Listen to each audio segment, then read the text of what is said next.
प्रणाम मित्रों, मैं हूं विकास सक्सेना। सामाजिक एवं राजनीतिक घटनाओं के विश्लेषण के यूट्यूब चैनल चैतन्य में आपका स्वागत है। आप देख रहे हैं विकास की बात। दिल्ली के मुख्यमंत्री अरविंद केजरीवाल जो शराब घोटाले के आरोपी हैं, उनकी जमानत जो अंतरिम जमानत थी उसकी अवधि खत्म हो चुकी है और आज उन्हें वापस तिहाड़ जाना पड़ेगा, जहां पे उनके साथी मनीष सिसोदिया और सत्येंद्र जैन पहले से बंद हैं। 21 दिन की जब उनको जमानत मिली थी, अंतरिम जमानत मिली थी, तभी न्यायालय ने स्पष्ट तौर पे कह दिया था कि ये जमानत आपको केस की मेरिट्स के आधार पे नहीं दी जा रही है, यानी कि इसका केस से कोई मतलब नहीं है। ये केवल जो चुनाव प्रचार है उसके लिए अनुमति दी जा रही है, ये अंतरिम जमानत दी जा रही है और 2 तारीख को आपको प्रत्येक दशा में वापस जेल में आना पड़ेगा, समर्पण करना पड़ेगा।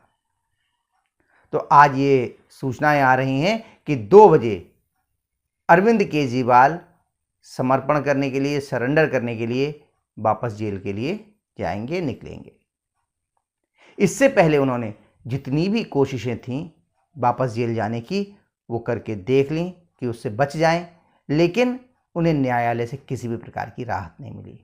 उन्होंने नियमित जमानत के लिए भी याचिका लगाई और इसके अलावा उन्होंने अपनी अंतरिम बेल को बढ़ाने के लिए स्वास्थ्य आधार पर, यानी कि मेडिकल ग्राउंड पर भी याचिका लगाई, लेकिन सुप्रीम कोर्ट ने उसे सुनने से इनकार कर दिया। जो बेंच थी उस समय, अवकाशकालीन पीठ, उसने कह दिया कि आप इस मामले को माननीय मुख्य न्यायाधीश के सामने लेके जाइए, वही इस बारे में कोई फैसला करेंगे।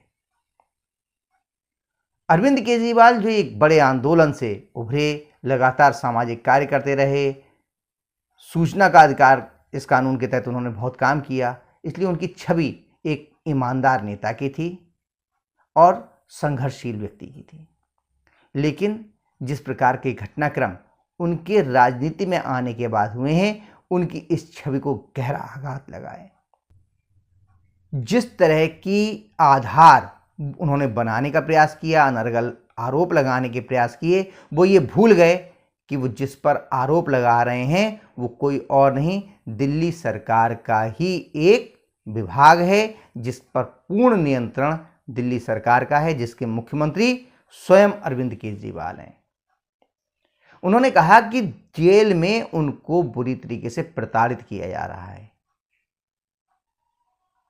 याद कीजिए, दिल्ली का जो तिहाड़ जेल प्रशासन है वो दिल्ली सरकार के अधीन आता है, यानी कि अपने ही मुख्यमंत्री को दिल्ली सरकार के जो मुख्यमंत्री हैं उनको तिहाड़ जेल प्रशासन प्रताड़ित कर रहा है। आपको याद होगा सौरभ भारद्वाज का वो बयान, जिसमें कि वो वीडियो बहुत वायरल हुआ था कि आप चिंता मत कीजिए, जेल जाने से मत घबराइए, जेल में कोई तकलीफ नहीं होगी, क्योंकि जेल जो है वो दिल्ली सरकार के अधीन आती हैं। तिहाड़ में बंद हैं, रहे हैं अरविंद केजरीवाल। उन्होंने ये भी दावा किया कि तिहाड़ में उनका वजन 7 किलो घट गया, जिस कारण उनको कोई गंभीर बीमारी हो सकती है। उनके यूरिन टेस्ट में कुछ अनियमितताएं पाई गई हैं। डॉक्टर ये सलाह दे रहे हैं कि उनकी कुछ जांचें होनी है, पेट सीटी स्कैन टेस्ट होता है, वो होना है, जिससे उनको मालूम चल सके कि उनको क्या बीमारी है। इसलिए उन्हें 7 दिन की अंतरिम जमानत बढ़ा दी जाए, उनकी अंतरिम जमानत जो है। लेकिन इतनी गंभीर बीमारी के संदेह के बावजूद जब तक अंतरिम जमानत पर रहे, उन्होंने इन टेस्टों को करवाने की आवश्यकता नहीं समझी। और वो टेस्टों के लिए जो उनको सलाह दी जा रही है वो भी निजी अस्पताल के डॉक्टरों के द्वारा दी जा रही है, जबकि अरविंद केजरीवाल और उनकी सरकार लगातार ये दावा करती है कि उन्होंने दिल्ली की स्वास्थ्य सेवाओं को अंतर्राष्ट्रीय या विश्व स्तरीय बना दिया है। तो वो सरकारी अस्पताल में क्यों नहीं गए अपनी इन जांचों के लिए? और इसके अलावा जब वो तिहाड़ जेल में हैं तो लगातार वो एम्स के डॉक्टरों की निगरानी में हैं, जहां देश भर के लोग जो हैं वो इलाज कराने के लिए प्रयास करते हैं कि जब कहीं से इलाज ना मिले, कहीं से उपचार ना मिले, सब जगह से वो निराश हो जाते हैं। तो उम्मीद करते हैं कि अगर उन्हें एम्स में दाखिला मिल जाए, एडमिशन मिल जाए, वहाँ पे वो भर्ती हो जाएं, तो वो सही हो सकते हैं। अरविंद केजरीवाल ने ये कहा कि उनका वजन 7 किलो कम हो गया है। जो उनका मेडिकल बुलेटिन समय समय पर जारी हुआ है, जो उनके स्वास्थ्य के विषय में जानकारियां तिहाड़ जेल प्रशासन द्वारा दी गई हैं, उसके हिसाब से उनका वजन 1 किलो बढ़ा है। उनका स्वास्थ्य और जो उनका ब्लड प्रेशर का जो स्तर है, रक्तचाप, वो नियमित हुआ है, उसमें अनियमितताएं कम हुई हैं। लेकिन इसके बावजूद लोगों की सहानुभूति हासिल करने के लिए, लोगों को संदेश देने के लिए कि उन्हें तिहाड़ में प्रताड़ित किया जा रहा है, उस तिहाड़ में जो कि दिल्ली सरकार के अधीन आता है, वो लगातार उस मेडिकल बुलेटिन के खिलाफ बातें बोल रहे हैं जो तिहाड़ जेल प्रशासन ने जारी किया है।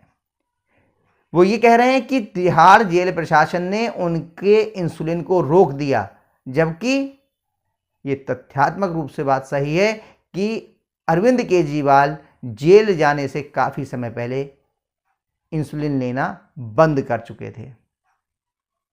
लेकिन बाद में जब उन्होंने सुप्रीम कोर्ट में इसकी याचिका लगाई, न्यायालय में याचिका लगाई, तो एक मेडिकल पैनल बना दिया गया जो लगातार उनके स्वास्थ्य की निगरानी कर रहा है और उनको फिर से इंसुलिन देना शुरू कर दिया गया है। ये उनका प्रयास था कि किसी तरीके से वो जेल से जाने से बच जाएं। लेकिन उनके तमाम प्रयास निष्फल हो चुके हैं। न्यायालय से उन्हें किसी प्रकार की राहत अभी तक नहीं मिली है। इस समय सुबह के 9:30 बज रहे हैं। आज उन्होंने 2 बजे जेल जाने के लिए कहा है कि वो 2 बजे जेल में चले जाएंगे।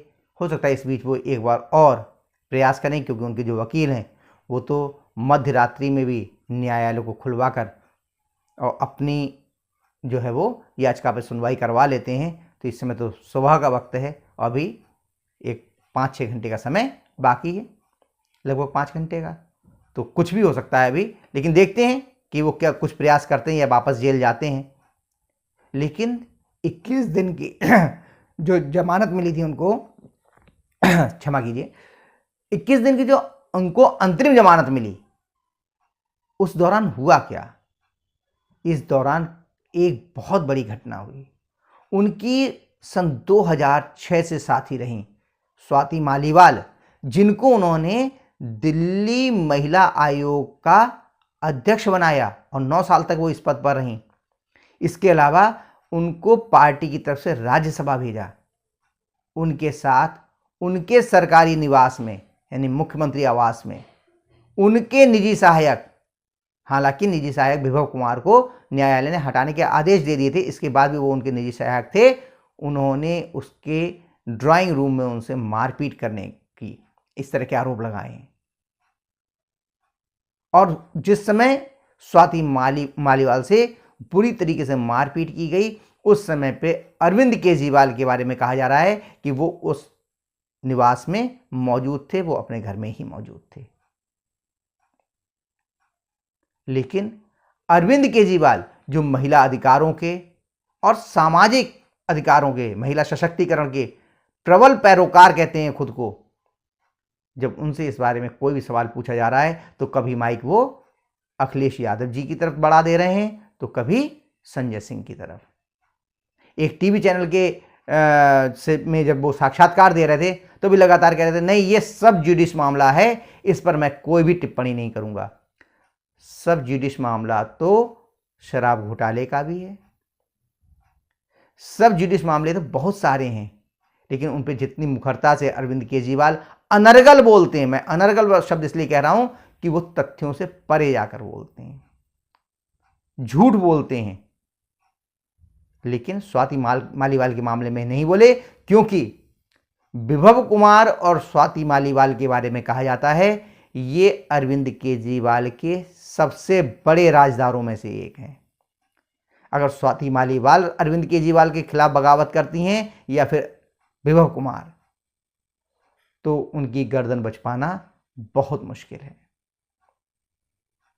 तो ये तो हुआ स्वाति मालीवाल के साथ, उनके ही अपने निवास पर, जो महिला के अधिकारों के लिए खुद जो आयोग बना उसकी अध्यक्ष थी, उनके साथ मारपीट की गई, बुरी तरह मारपीट की गई। मामला पुलिस में दर्ज हो चुका है, मुकदमा दर्ज हो चुका है, जांच इस मामले में चल रही है। इसके अलावा जब जेल में बंद थे अरविंद केजरीवाल, तो उनकी कुछ चिट्ठियां या उनके संदेश उनकी पत्नी सुनीता केजरीवाल उनकी कुर्सी पर बैठ के दिया करती थी। वो चिंता किस बात पे जताते थे? वो आतिशी जी से कहते थे, जो दिल्ली की जल मंत्री हैं, कि दिल्ली की जनता को पानी की कोई समस्या नहीं होनी चाहिए। वो सौरभ भारद्वाज, जो दिल्ली के वर्तमान में स्वास्थ्य मंत्री हैं, उनसे कहा करते थे कि दिल्ली के लोगों को मुफ्त दवाएं जो मिल रही हैं उसमें किसी भी प्रकार की कमी नहीं आनी चाहिए, उसका पूरा ध्यान रखना। उन्हें दिल्ली के बच्चों की शिक्षा को लेकर के भी बड़ी चिंता होती थी। लेकिन अब जब वो 21 दिन बाहर रहे तो ना तो उन्होंने दिल्ली की जनता के पानी की कोई चिंता की। आप इस समय तस्वीरें देख रहे होंगे, टीवी पर वीडियो चल रहे हैं, सोशल मीडिया में तस्वीरें आ रही हैं कि किस तरह से एक एक बाल्टी पानी के लिए दिल्ली के आम नागरिक संघर्ष कर रहे हैं।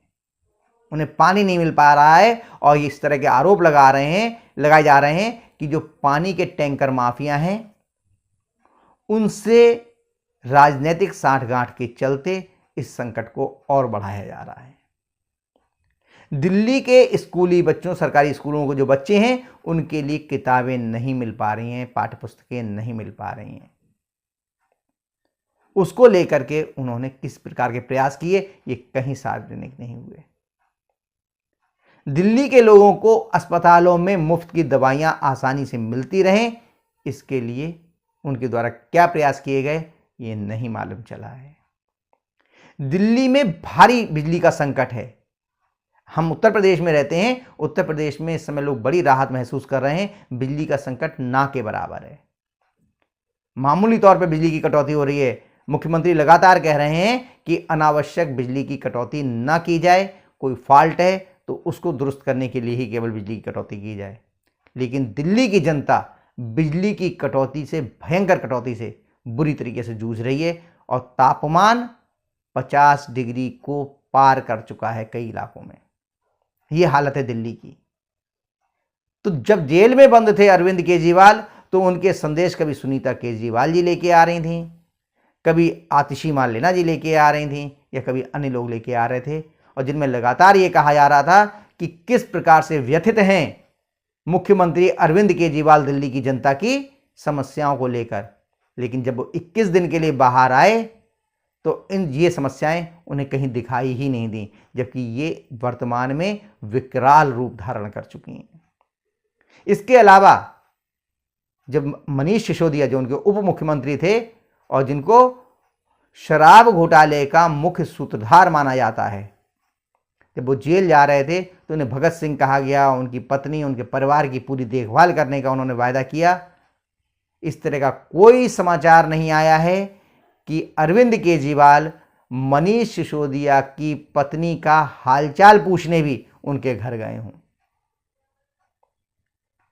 मनीष सिसोदिया तो छोड़िए, वो किसी भी अपने कार्यकर्ता या अपने जो दिल्ली की जनता है उसकी समस्याओं को लेकर किसी प्रकार से व्यथित नहीं दिखाई दिए।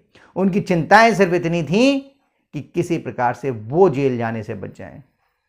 यहां तक कि लोगों की सहानुभूति हासिल करने के लिए अपने बुजुर्ग माता पिता को उन्होंने टीका टीक दोपहरी में बाहर निकाल के बिठा दिया। उन्होंने कहा कि दिल्ली की पुलिस जो है वो उनके माता पिता को, बूढ़े माता पिता को, बीमार माता पिता को परेशान कर रही है। जबकि इसके बाद में दिल्ली पुलिस ने बयान जारी करके कहा कि साहब, हमने कोई नोटिस नहीं किया है इनसे पूछताछ करने के लिए।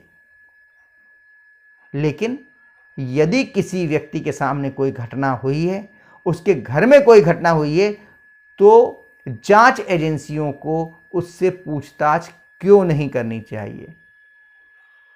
जो खुद के आम आदमी होने का दावा कर रहे थे, जमानत के समय भी उनके वकील ने यह कहा कि साहब वो खास आदमी हैं, वो दिल्ली के मुख्यमंत्री हैं, इसलिए उन्हें विशेष छूट, विशेष सुविधा मिलनी चाहिए। क्या किसी आम व्यक्ति के घर में किसी महिला के साथ मारपीट हो तो क्या पुलिस उस घर में मौजूद जो लोग हैं उनसे पूछताछ नहीं करेगी? लेकिन ये तो अरविंद केजरीवाल हैं, जो कहते कुछ हैं करते कुछ हैं। इनके चाल चरित्र और जो हैं वो बहुत अलग अलग हैं। इनके कथनी और करनी में भारी फर्क है। इन्होंने वायदा किया था, इन्होंने कसम खाई थी अपने बच्चों की। जब यो व्यक्ति उस कसम को तोड़ सकता है तो बाकी चीज़ों को क्या कहना। अभी एक टीवी चैनल पर वो ये भी कह रहे थे कि लोगों ने मेरे बयान को बहुत बड़ा चढ़ा के दिखाया कि मैं बंगला नहीं लूँगा, मैं सुरक्षा नहीं लूँगा, मैं आम लोगों के बीच में रहूँगा, मैं बड़ी गाड़ियों में नहीं चलूँगा। मैंने ऐसा कोई बयान नहीं दिया। तो अब तो सोशल मीडिया का ज़माना है, लोगों ने वो वीडियो संभाल के रखे थे, तुरंत ही वो वीडियो आ गए जिसमें वो बड़ी बड़ी बातें कर रहे हैं कि मैं कुछ नहीं लूँगा, मेरे जो विधायक होंगे, जो मंत्री होंगे, जो सांसद होंगे, वो अपने ही मकानों में रहते रहेंगे और उन्हीं मकानों में रह करके वो जनता के बीच रह के जनता की सेवा करेंगे। लेकिन क्या हालत है आज आम आदमी पार्टी से के खास नेताओं की, ये सब लोग देख रहे हैं। और शायद इसीलिए उनके तमाम प्रयासों के बावजूद दिल्ली की जनता या देश के अन्य भागों की जनता ने किसी भी प्रकार की सहानुभूति अरविंद केजरीवाल के प्रति नहीं दिखाई है। और ऐसा माना जा रहा है कि आज वो फिर से तिहाड़ जेल वापस जा चुके होंगे। अब बेचारे अरविंद केजरीवाल किस प्रकार से बिना एसी के तिहाड़ जेल में रहेंगे, ये तो वही जानते होंगे। तो आज के अंक में बस इतना ही। अगले अंक में हम लोग फिर मिलेंगे किसी नए मुद्दे के साथ। तब तक के लिए अनुमति दीजिए। आपसे एक अनुरोध है कि अगर आपको ये वीडियो पसंद आया हो तो इसे लाइक कीजिए, शेयर कीजिए। और हाँ, अगर इस चैनल पर आप नए हैं तो आपसे ये भी अनुरोध है कि इस चैनल को सब्सक्राइब करने के बाद नोटिफिकेशन का बेल आइकन अवश्य दबाइए। धन्यवाद, प्रणाम।